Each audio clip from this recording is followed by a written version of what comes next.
Préparez vos crayons et vos pinceaux, aujourd'hui on parle de Blue Period. Alors ce que je veux faire maintenant, c'est que je vais vous inviter à prendre un thé, un café, peu importe, ce que vous voulez, même de l'eau ça marche. Et je vous donne rendez-vous juste après le générique pour vous parler de tout ça.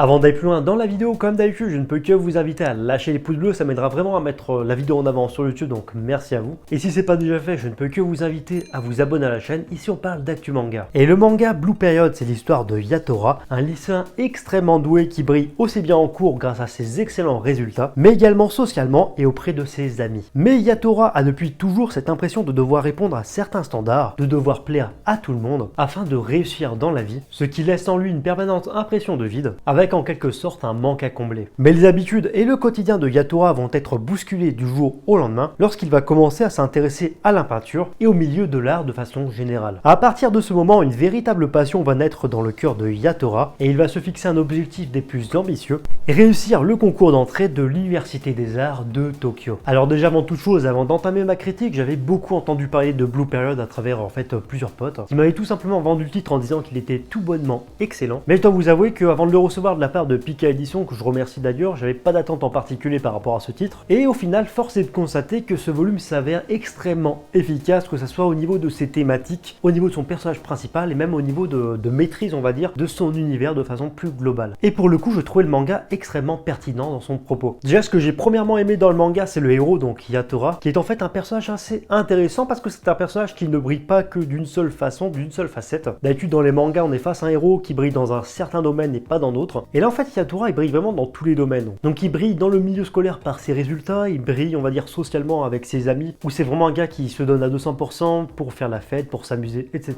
Mais c'est un héros qui a pas forcément de grosses ambitions. En fait, lui, sa seule ambition dans la vie, c'est de vouloir plaire à tout le monde, que ça soit par exemple répondre aux attentes de ses parents ou répondre aux attentes de ses amis. Donc lui, vraiment, son but, c'est vraiment d'être, on va dire, un caméléon, de s'adapter à tout le monde et puis de plaire à tout le monde. Et de ce fait, déjà, par rapport à cette première thématique, on va dire, par rapport au personnage principal de Yatora, ce que j'ai bien aimé, c'est qu'on y retrouve en fait les thématiques par rapport justement à l'acceptation de soi, le fait que malheureusement dans notre société on nous conditionne souvent à vouloir plaire à tout le monde. Or malheureusement c'est pas possible. Et c'est pour ça que lire un manga qui parle de l'art, mais qui parle aussi en fait de l'importance qu'on porte au regard des autres, c'est assez intéressant. Mais ça parle également du fait de s'accepter soi-même, parce que certes bien souvent les personnes veulent plaire à tout le monde, c'est clair, mais on n'a pas forcément le même regard, la même vision sur le monde. Et pour le coup Blue Period véhicule vraiment ce message de il faut s'accepter soi-même, s'émanciper justement de cette image et sortir des standards. Un des points également hyper intéressants du manga quand on aime l'art on va dire de façon générale, c'est que en fait à un moment si vous aimez bien dessiner, vous aimez bien peindre, on s'est forcément posé la question, est-ce que ça vaut le coup d'en faire son métier? Ou alors est-ce qu'on doit justement garder cette passion en tant que loisir pur et dur? Et là-dessus Blue Period est vraiment très intéressant parce que ça parle aussi du fait justement de franchir cette limite du loisir pour au final en faire son métier pour en vivre. Et je trouve vraiment que toutes les thématiques qu'il y a dans Blue Period sont extrêmement positives. Un des autres points que j'ai également adoré au cours de ma lecture, c'est tout simplement l'évolution logique du héros.